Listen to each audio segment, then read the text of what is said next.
joined here by University of Evansville men's basketball coach, Coach Ragland. Coach, thanks for taking the time to sit down. Thanks for having me. This is year 4 for you, but the whole landscape of college basketball and college sports as a whole has changed with NIL. How has that sort of affected your job here at Evansville? Yeah, it's we pivoted a lot. It's made it tougher. Just another obstacle to get over.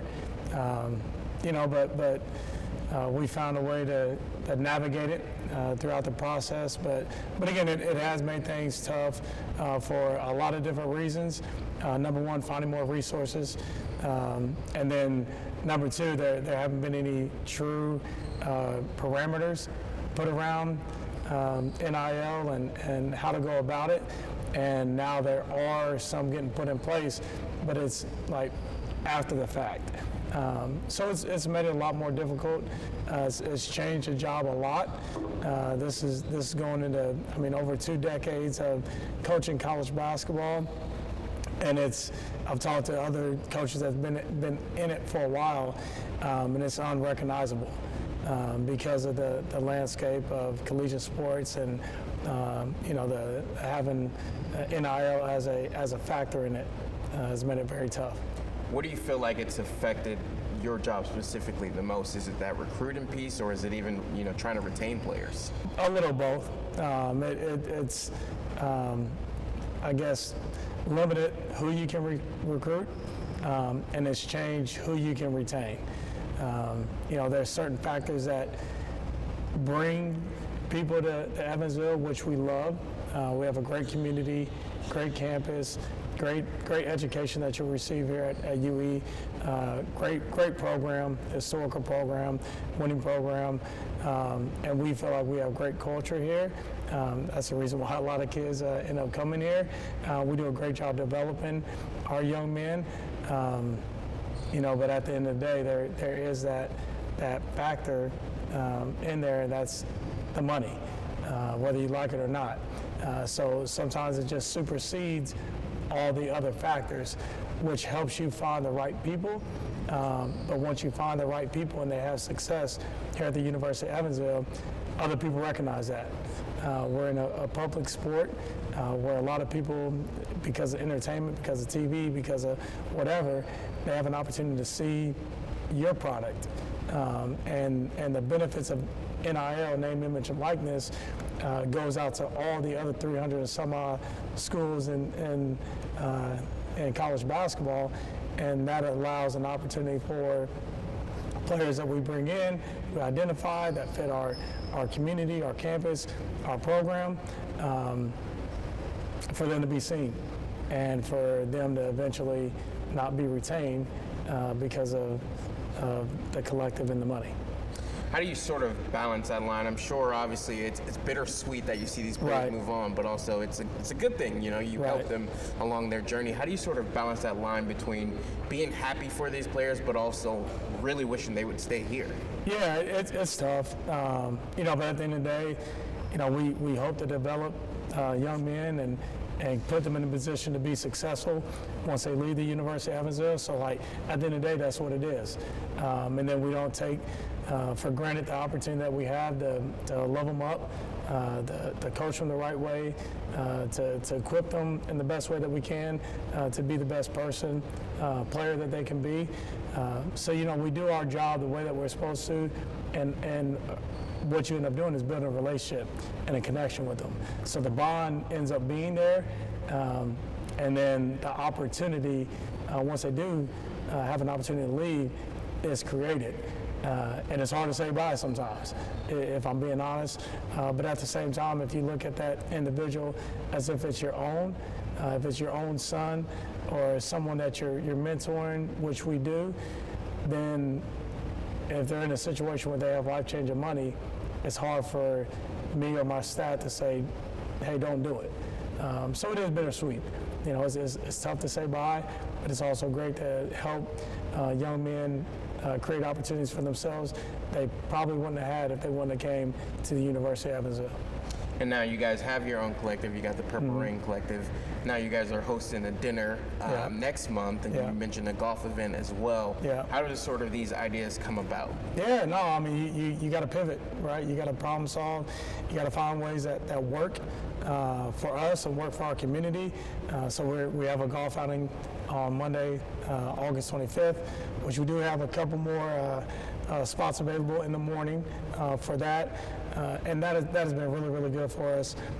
We do have a committee for our collective, Purple Rain Collective, that do an unbelievable job of fundraising. Our auction, our dinner that we have coming up next month in September will be a great event. These are all opportunities where you get to meet our players. You get a really good chance to see what type of quality people we have here in our players, and they're guys that you're going to root for just because you love who they are. You love their personalities. You love the connectivity that you have when you meet with them.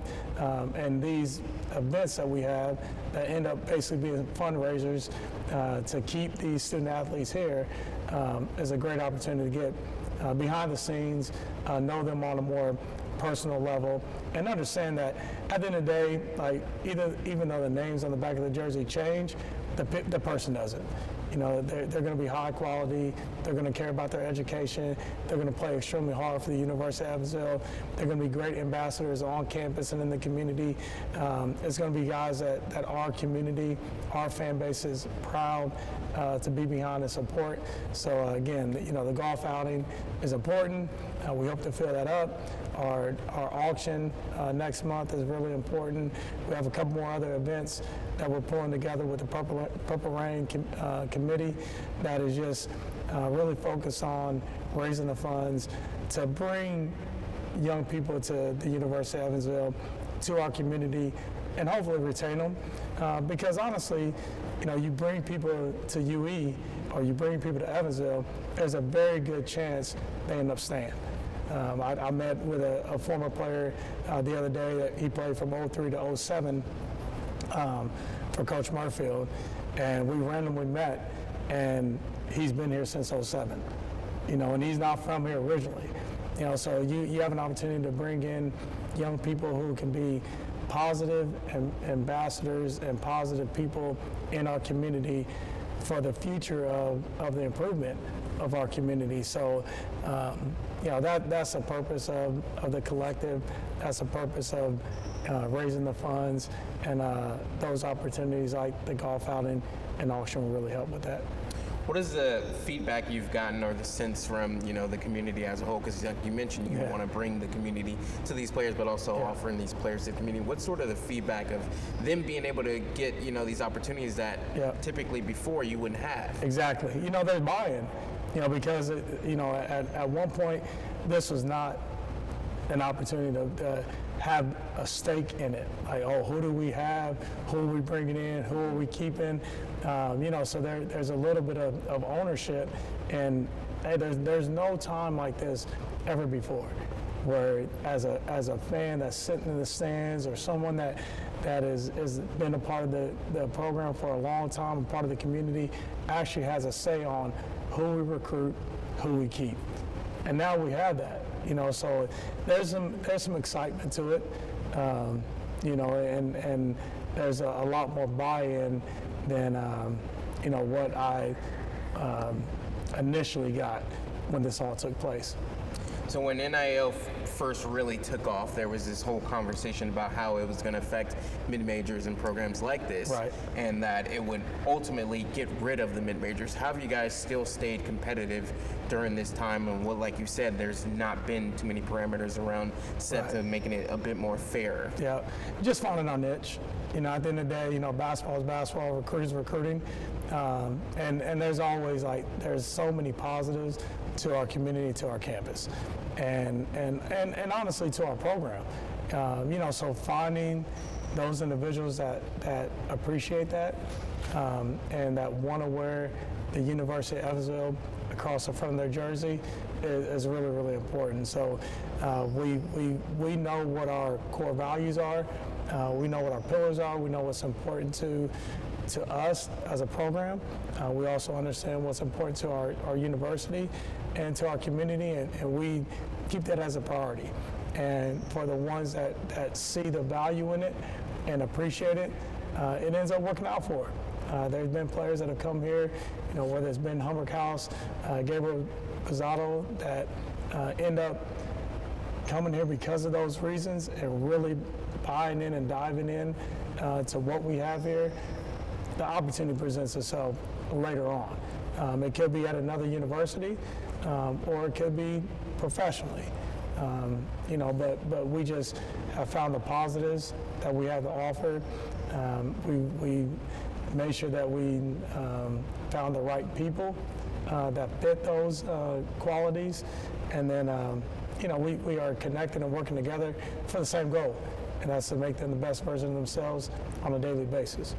You touched on it a little bit. You said that it's sort of, in a way, led you to the right players for your program. Right. Do you feel like we're at a point, or we're getting to a point, where it might be just as important being competitive off of the court than it is on the court? Yeah, I think there is it's starting to level out a little bit. But I think the original rule of the NIL is starting to come back to where it should have always been, where it's, name, image, and likeness. It is about the right fit. It's about getting an opportunity, an academic opportunity, but also an opportunity to play on the court. Like, you can get paid a certain amount of money, but if you're not playing, you're not going to keep that money. So I think, what you do off the court, and we have a saying in our program, how you do one thing is how you do everything. And, your habits become you. So if you're doing, and we want our guys to compete in the classroom like they do on the floor, but if you're competing in the classroom, if you're out in the community and you're doing right by people, that creates more opportunities for you. And there's no telling, like, I'm sitting here 20 some odd years later from when I graduated. I hate to say the math, but I graduated 26 years ago from Harrison High School, and I'm back in my own community making a positive impact on a place that when I was that age, I didn't see that as my future, but because I come from a great family that is embedded in the community and love other people, it's come full circle. And now I get an opportunity to do the same for people that are not from our community, to be a part of our community and really, I guess, engulf themselves in who we are and what we're about.